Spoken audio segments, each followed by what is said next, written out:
Graça e paz, queridos. Deus abençoe você. Eu sou o Dr. Brum, sou teólogo, também sou advogado. E esse é o seu canal, Igreja Sem Fronteiras. Nós queremos falar aqui sobre conflitos da vida. E o tema que nós vamos falar hoje é os relacionamentos entre pais e filhos. Nós temos, pela palavra de Deus, que Deus nos deu 3 instituições. Deus nos deu a família, para Adão, começou com Adão. Deus nos deu o governo humano, que foi com Noé. E Deus nos deu a igreja, que foi com Jesus Cristo. Também podemos dizer que o primeiro matrimônio foi Deus que fez. Deus uniu Adão e Eva e disse: crescei-vos e multiplicai-vos. E em Gênesis 4, nós já vemos ali Adão com seus filhos. Podemos dizer que Deus ele tinha no seu coração a instituição de uma sociedade. Por isso que ele falou: crescei-vos e multiplicai-vos. E Deus criou a família para ser o fundamento da sociedade. O fundamento é aquilo que suporta, que sustenta, é a estrutura da sociedade. Tal qual um prédio que vai ser construído, ele precisa os alicerces, ele precisa um bom fundamento, uma boa estrutura para receber aquele prédio, para suportar o prédio. Assim é o casamento, assim é a família. A família é o fator mais importante na formação do indivíduo. Ou a família prepara-o para ser uma pessoa bem-sucedida, para ser uma pessoa abençoada, para ser uma pessoa resolvida, ou a família, infelizmente, prepara-o para o fracasso. É importante que a família perceba o ambiente que essa criança está sendo criada, está sendo gestada, de maneira, portanto, que todas as informações, todos os mecanismos que nós estamos envolvendo aquela criança são fatores decisivos para o seu equilíbrio, para a sua formação moral e espiritual. Aquela criança é preparada pela família para mais tarde compor a sociedade. A responsabilidade da família é prepará-la para que ela ingresse na sociedade com princípios morais, com princípios éticos elevados, com estrutura psicológica. Entretanto, hoje nós percebemos que nós estamos vivendo uma convulsão social. A palavra de Deus diz: ensina a criança no caminho que deve andar, e quando for adulto não se desviará dele. Livro de Provérbios 22:6. Mas infelizmente, as famílias estão entregando para a sociedade indivíduos enfermos, crianças problemáticas, indivíduos mal formados, indivíduos com suas emoções dilaceradas, com seus corações sangrando, com sua autoestima baixa, com senso de desvalor, dominados pelo suicídio, pela frustração, pela decepção.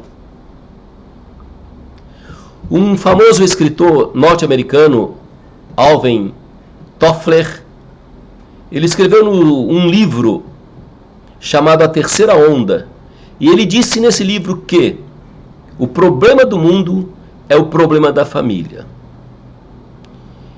E ele tem razão naquilo que está falando. Infelizmente, hoje nós vemos o caos social que o nosso país está vivendo. Vamos falar do nosso país, aquilo que nós estamos respirando, aquilo que nós estamos sentindo, um verdadeiro caos social. Por quê? Porque a família está enferma. O Ministério Público do Distrito Federal, ele deu uma declaração dizendo que o problema do nosso país, o problema da criminalidade e da delinquência infantil, juvenil, é a falta de estrutura familiar. O Ministério da Justiça nos apresenta que 60% a 70% da população carcerária são jovens entre 18 a 28 anos. É algo assustador. Nós temos uma população carcerária de 730 mil pessoas, aproximadamente. 60% a 70%. Nós temos em média aí quase 500 mil jovens que estão na prisão. Uma estatística muito triste nos apresenta um fato realmente que vem mexer com a nossa vida.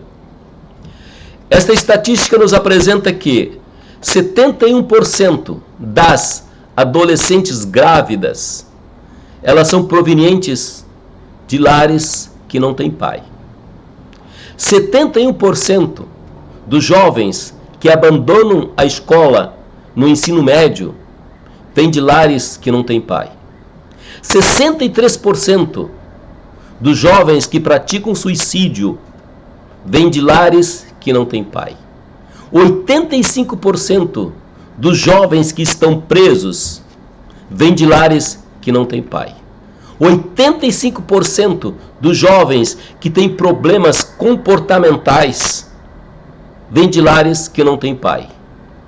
80% dos estupradores vêm de lares que não têm pai. Uma outra estatística nos apresenta que de 2005 até 2015, portanto 10 anos, foram constituídas 1.100.000 famílias chamadas mães solo. Mãe solo significa é somente a mãe e um filho, ou seja, uma família sem pai. Uma verdadeira alienação parental. Uma família desestruturada. Meu amado, você que está nos ouvindo, o bem maior da sua vida é a sua família. O bem maior que você tem, o maior patrimônio, a maior herança que você tem é a sua família. Nenhuma conquista na sua vida paga o preço da perda da sua família. Nenhuma conquista vale a pena se você perder, se o preço for a sua família. A palavra de Deus diz no Salmo 127, versículo 3 e 5, herança do Senhor são os filhos, são como flechas nas mãos do guerreiro. Muitas vezes nós, pais, não temos tempo para os nossos filhos. Mas o lar foi criado por Deus para ser o nosso abrigo seguro, para ser o nosso refúgio, para ser o nosso cantinho. É no lar que nós conquistamos grandes vitórias. É no lar que nós choramos lágrimas amargas. É no lar que nós comemoramos grandes conquistas. Mas é no lar que nós temos perdas dolorosas. Mas é no lar que nós temos o conforto da família. Que nós temos o consolo da família. Mas infelizmente hoje está se vivendo uma situação catastrófica, trágica, porque nós temos a falta de Deus nos nossos princípios em relação aos nossos filhos. Nós não temos mais tempo para os nossos filhos. É muito importante que nós possamos pensar, porque não adianta nós ganharmos o mundo inteiro. Não adianta nós termos grandes realizações, grandes conquistas profissionais, competições, status social, e perdermos os nossos filhos para a droga, para o crime, para a delinquência, para a depressão e para o suicídio. Eu gostaria que você pudesse acompanhar comigo um fato, um drama que alguns pais viveram. Nós temos 2 atores na Bíblia que eu gostaria de destacar para nós tomarmos como lição. Nós vemos aqui o caso de Adão. Adão, lá no livro de Gênesis. Nós vemos que no capítulo 4, ali narra sobre Caim e Abel. O que nós percebemos ali? Nós percebemos que Caim ele trouxe uma oferta do fruto da terra para Deus, porque era uma ordenança. Mas Deus não se agradou daquele fruto da terra. Abel trouxe das primícias do seu rebanho, e Deus se agradou da oferta. Na sequência nós percebemos ali que Caim, Deus falou com ele: Caim, por que andas irado? Se fizeres bem a oferta, por que eu não vou aceitar? Por que caiu o teu semblante? Caim andava irado, ele não ficou, ele andava. É um procedimento contínuo. Ele andava irado. Se ele fizesse a oferta, mesmo do fruto da terra, mas com o coração, como Deus havia determinado, Deus aceitaria. Mas ele andava revoltado na sua vida. Ele estava machucado. Ele estava triste. Possivelmente porque o seu pai, Adão, pecou, foi expulso do paraíso. Ele tinha uma revolta talvez contra o pai, uma revolta talvez contra Deus, por causa daquilo ali. Então a Bíblia diz que ele andava irado, com um semblante caído. E ele intentou no coração matar o seu irmão. E Deus advertiu ele: o pecado jaz à porta, mas você tem que dominar essa tentação. Deus confrontou ele. Mas era Deus. Estava mais longe, distante.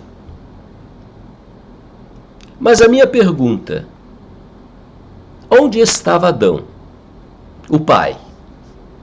Caim foi e matou o seu irmão. A minha pergunta fica aqui: aonde estava Adão, que não percebeu que Caim andava irado? Que não percebeu que o semblante de Caim andava caído, que ele andava cabisbaixo, que ele andava abatido? Aonde estava Adão, que não percebeu aquele clima maligno, aquele ambiente maligno que foi gestado na vida de Caim? Aonde que estava? Era um pai que não era presente. Era um pai que não viu e ouviu os sentimentos do seu filho. Outra tragédia que nós vemos é com Davi. O rei Davi, um homem que vivia na presença de Deus, mas infelizmente com alguns filhos, ele teve problemas de relacionamento. A Bíblia diz que ele tinha várias mulheres e teve filhos com várias mulheres. E ele teve uma filha e um filho com uma mulher, com uma delas. O nome da menina era Tamar e o nome do menino era Absalão. Mas ele teve um outro filho com outra mulher. O nome dele era Amon. E esse outro irmão, Amon, se apaixonou pela irmã e armou uma situação e acabou estuprando a irmã. E Absalão, o irmão de Tamar, ficou esperando que o rei Davi, o pai, tomasse uma posição. Mas Davi não foi capaz de ir lá abraçar a sua filha, confortar a sua filha. Davi não foi capaz de tomar uma posição em relação a Amon. Pelo costume, pela lei de Israel, ele deveria ser morto. Davi fez olho grosso.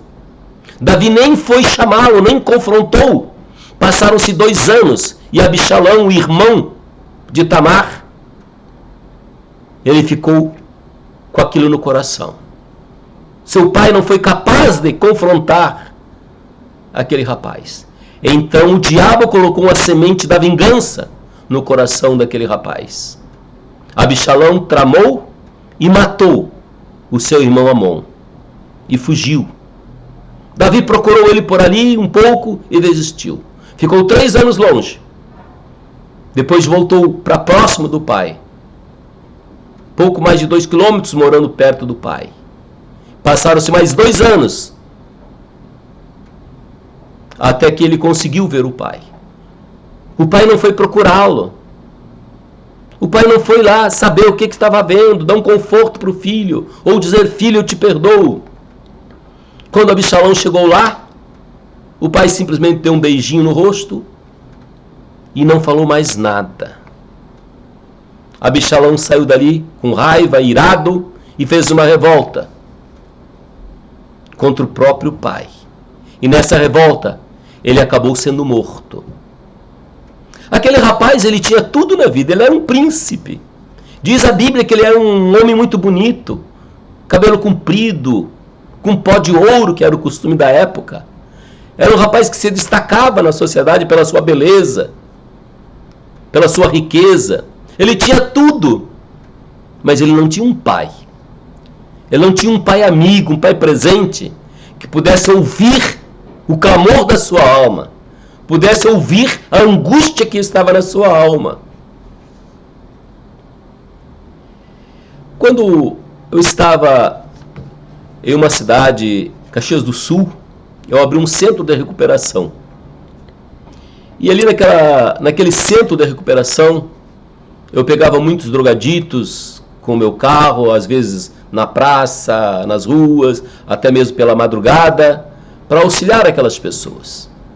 E ali eu acabei tendo contato com uma senhora. Ela não era drogadita. Ela era uma empresária bem-sucedida. Tinha uma joalheria, uma pessoa rica, uma pessoa fina, uma pessoa chique. Mas ela andava nas ruas, muitas noites, procurando a sua filha, que vivia no mundo das drogas, que vivia no mundo da prostituição, que vivia jogada. E aquela mãe sangrando no seu coração, nas suas lágrimas, sempre procurando a sua filha. Lares divididos, pais ausentes das vidas dos seus filhos, longe dos seus filhos. Uma outra situação que eu vivi foi numa outra cidade de Santa Maria, onde eu fui comunicado que um determinado local que eu era responsável, que não tinha atividade, foi arrombado e de noite uma pessoa ia dormir naquele local. E eu fui procurar saber quem era. E eu encontrei a pessoa. Era um jovem, 18 anos. E ele me falou que ele foi corrido de casa pelos seus pais, que ele era discriminado pelos seus pais. Então, eu conversei com ele aonde moram os seus pais. Era próximo. Eu fui na casa dos pais, conversei com os pais e marquei um encontro entre nós. Quando eu o levei lá, eu confrontei os pais. E o menino disse que ele era tão discriminado que até mesmo na hora do almoço, a mãe dava a melhor parte da carne, a parte que ele mais gostava, sempre dava para a filha, não dava para ele. Eu perguntei para o pai dele: o senhor já abraçou o seu filho? Já disse para o seu filho: eu te amo, meu filho? Era um casal que eles tinham. E quando eu fiz essa pergunta, aquele pai começou a chorar. E aquele pai era um religioso, era um cristão. A mãe dele, do rapaz, também era uma religiosa. Tinha vida ativa aonde eles participavam. Aquele pai chorava, a mãe chorava, porque ela confirmou mesmo que discriminava o filho. Muitas madrugadas o filho batia na janela pedindo uma roupa quente, por causa das noites frias. O homem não queria dar, a mãe ainda dava. Graças a Deus que ali eles se reconciliaram, pelo menos naquele momento. Eles ficaram bem, depois o rapaz foi para o exército. Eu quero te dizer, meu querido, que muitas vezes nós somos os responsáveis por jogarmos os nossos filhos no mundo da droga, no mundo da lama, no mundo da prostituição. A sociedade está enferma porque a família está enferma. A família está doente. A família está desordenada. A palavra de Deus diz que para nós os pais, não provoqueis a ira aos vossos filhos, mas criai-os na admoestação do Senhor. Hoje nós não temos tempo, os pais não têm tempo para os seus filhos. Os pais não investem sua vida na vida dos seus filhos. Conta-se uma história que um menino, quando seu pai chegou à noite do trabalho, aquele menino correu para o seu pai e logo lhe perguntou: pai, quanto o senhor ganha por hora? O pai falou um determinado valor, digamos que R$100. E o menino disse: ah, pai, me dá R$50.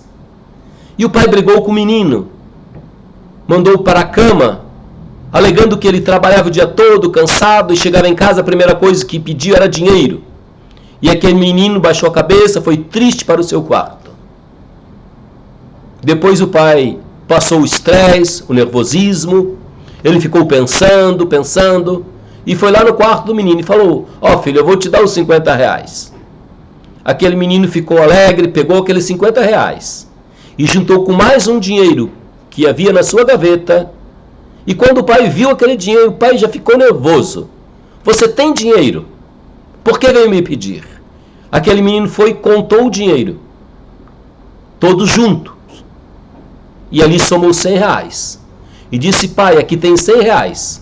Eu quero que amanhã o senhor chegue 1 hora mais cedo para jantar comigo. Eu quero jantar com o senhor.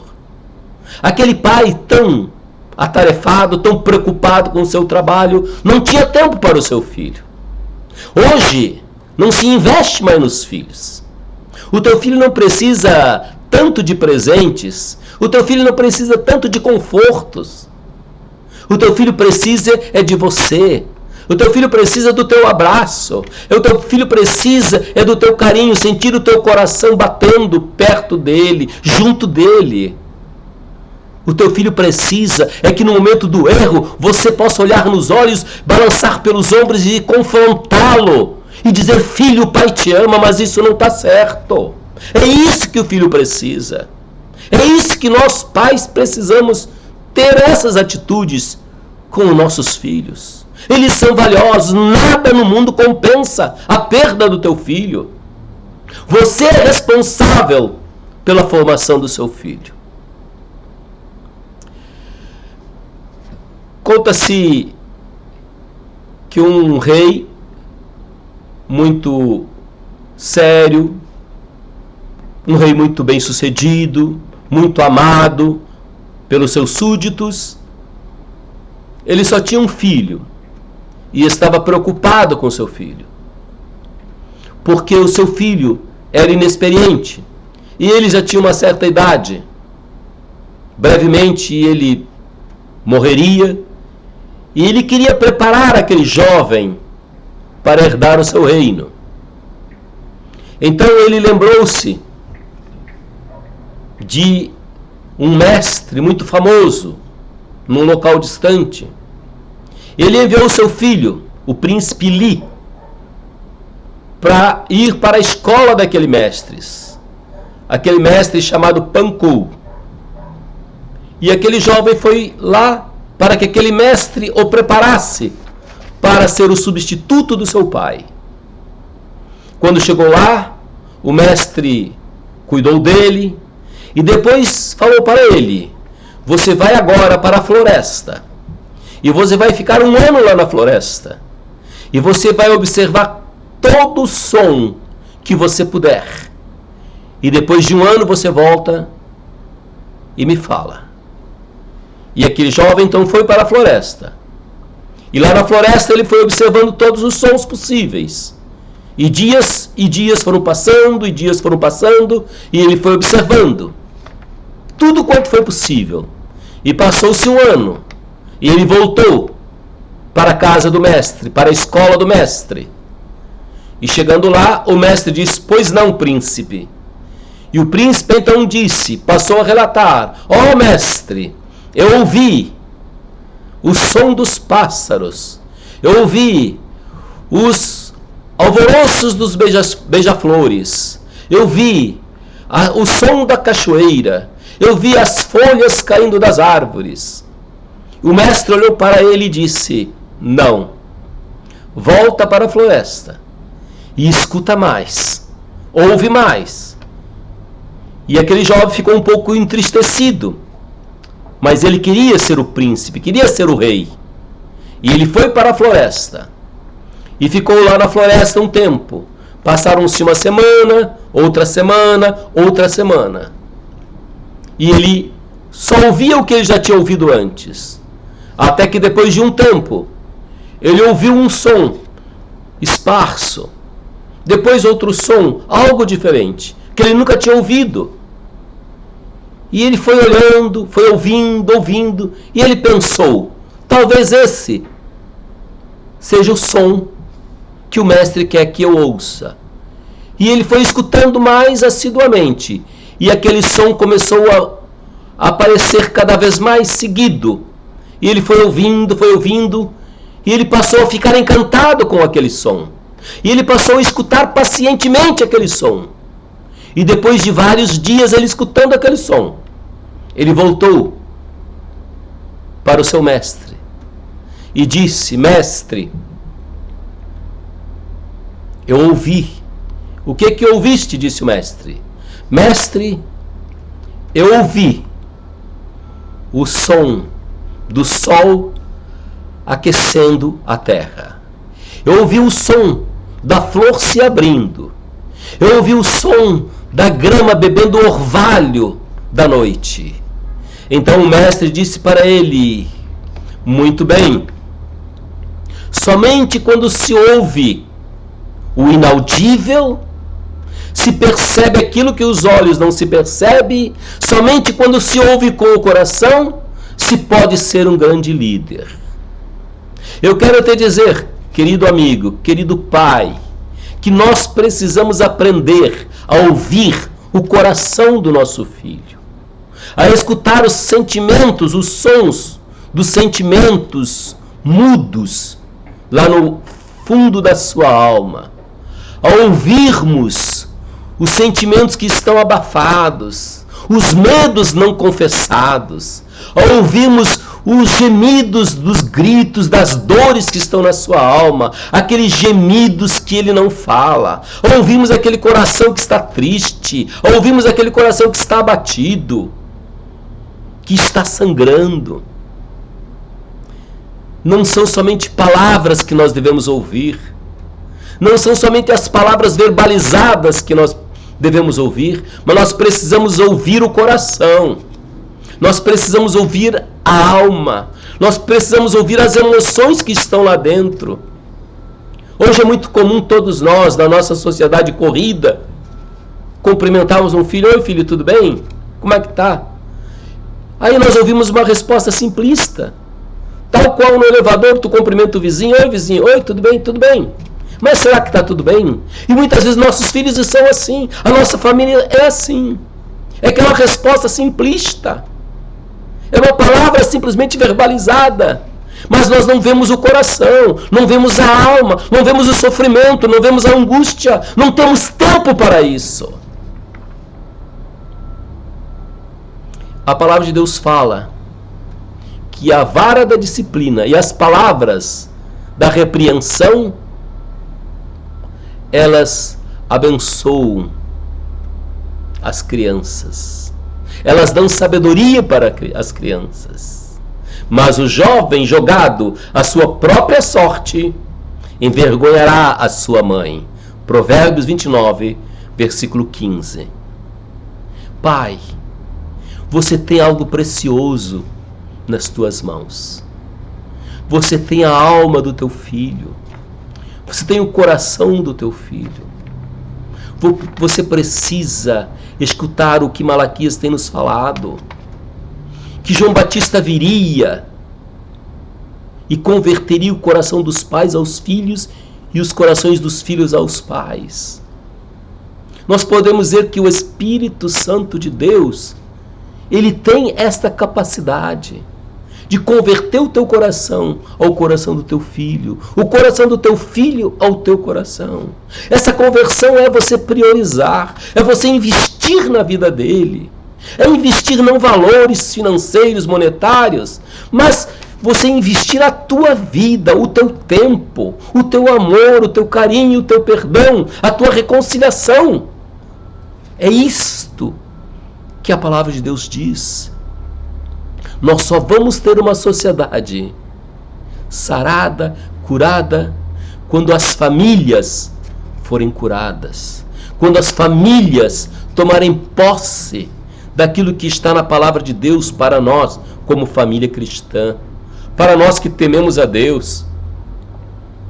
Somente assim nós vamos ter uma família abençoada.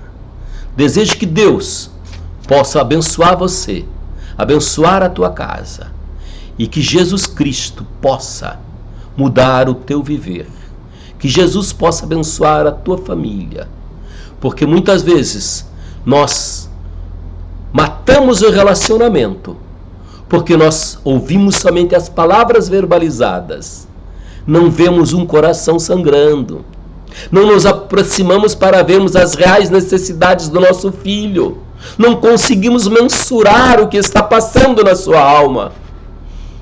E muitos vão para o suicídio, muitos vão para a droga, muitos vão para cair na depressão, cair na delinquência. É tempo de pensarmos, é tempo da reestruturação da família, é tempo de você, pai, salvar a tua família. Vá onde está teu filho, a tua filha, abraça, beija, sinta o coração dela bater, o coração dele bater, olhe nos olhos e diga: o pai te ama, meu filho. Quantas vezes você fez isso na sua vida? Aquele homem que eu citei, ele nunca tinha feito. Lágrimas correram. Davi possivelmente nunca fez, mas quando ele chorou a morte de Absalão, já era tarde. Aquele rapaz não queria riqueza, ele era rico. Ele não queria fama, ele era famoso.